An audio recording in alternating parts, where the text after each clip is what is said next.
Nag-start ako as a real estate agent. So ito yung typical na nakikita natin, for example, sa mall, na nag-flyering, ganyan. yan, namimigay ng brochures, yung ganon, kumakatok sa bahay, You did that? naglalagay ng tent, open house, yun, oo. Yun ang aking... So, hindi kayo nakaligtas dun sa process na yun? wala, doon talaga tayo nag-umpisa. Kasi nag-apply tayo dati ng job lang na janitorial, tapos hindi agad tayo natanggap. So, nag-try tayo sa real estate. Hindi kayo natanggap na janitor? Overqualified? Hindi, siguro overqualified. Yes. Mukhang wala. Sa dami ng aplikante. Ayan. Dami ng aplikante. Nakapila kayo. Ayan. So, hindi kayo natanggap doon? So, you never tried? Nag-try tayo na real estate agent. This what? After college? During that time na nagka-college ako. Nagka-college? Nag-aaral. Kayo? Nag-agent na. Bakit? Walang support kasi yung parents ko eh. That means sarili ko lang. Not capable of supporting you. So ako lang talaga. So kailangan self-study tayo eh. Kaya kailangan nyo i-finance yung sarili nyo. lahat. So yung gabi, nag-aaral. Pag-araw, nag-real estate. Okay. Boxing pag-araw. It must be a hard, tough times. Talagang dumaan tayo dun sa sumasabit tayo sa bus, sumasabit sa jeep para lang makarating sa gusto mong puntahan. 1, 2, 3, you mean? Hindi naman. Hindi. Pero yung siksikan. Yung siksikan. Alam ko nag 1, 2, 3 kayo nanay, di ba? Kasi wala. So, what was the inspiration during the time? What made you like wake up another day and say, I can do this time? Yung hirap na dinadanas ko, yun yung nagbigay ng concentration para magtagumpay doon sa pagmamarket ng mga bahay.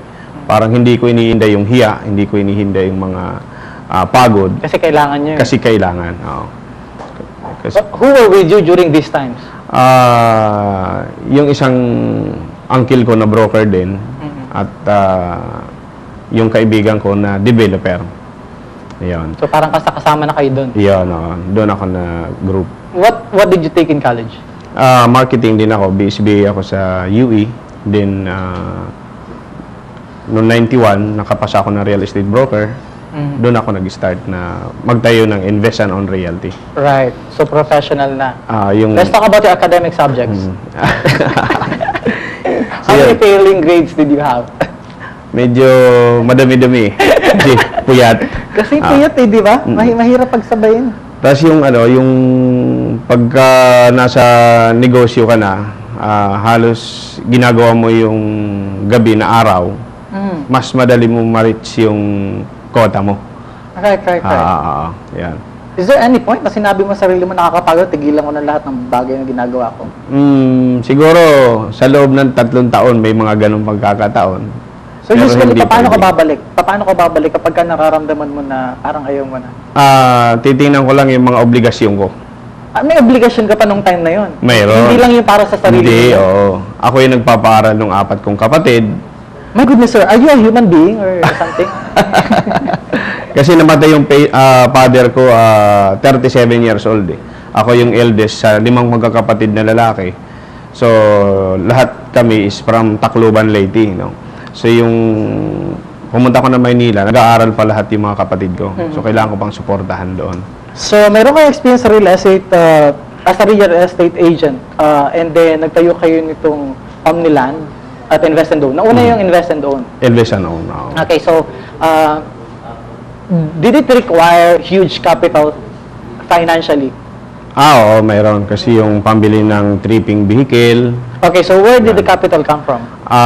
May binili kasi akong bahay, that is 252,000 through SSS, na ibenta ko yon ng 750. So, from 250, naibenta ko ng 750. Okay, so may 500. So, may 500 akong earnings. Yun yung ginamit kong investment ngayon. So, hindi mo binayaran yung sarili mo dahil na-accomplish mo yung pagbebenta na yon. Because, I mean, some of our televiewers here, sometimes the attitude would be, kumita na ako, ibili ko muna ng konting luho. Wala. Walang ganun. Binili ko ng tripping vehicle, tapos rental ng opisina. Kumuha ko ng isang staff na tutulong sa akin. Did you ever think that you will succeed? Hindi pa na. During the time, I mean, naisip nyo ba na, what if mag-fail? Nakikita, di ba? Naiisip ko rin. Pero... And that's 500,000 you're talking. Pero nakita ko maganda talaga ang real estate eh. Mantakay mo, nabili ko ng 250. Then, bininta ko na 750 in 3 years. So, sabi ko, mas maganda kung mas marami akong mabili, tapos i-resale ko. Yung ganun.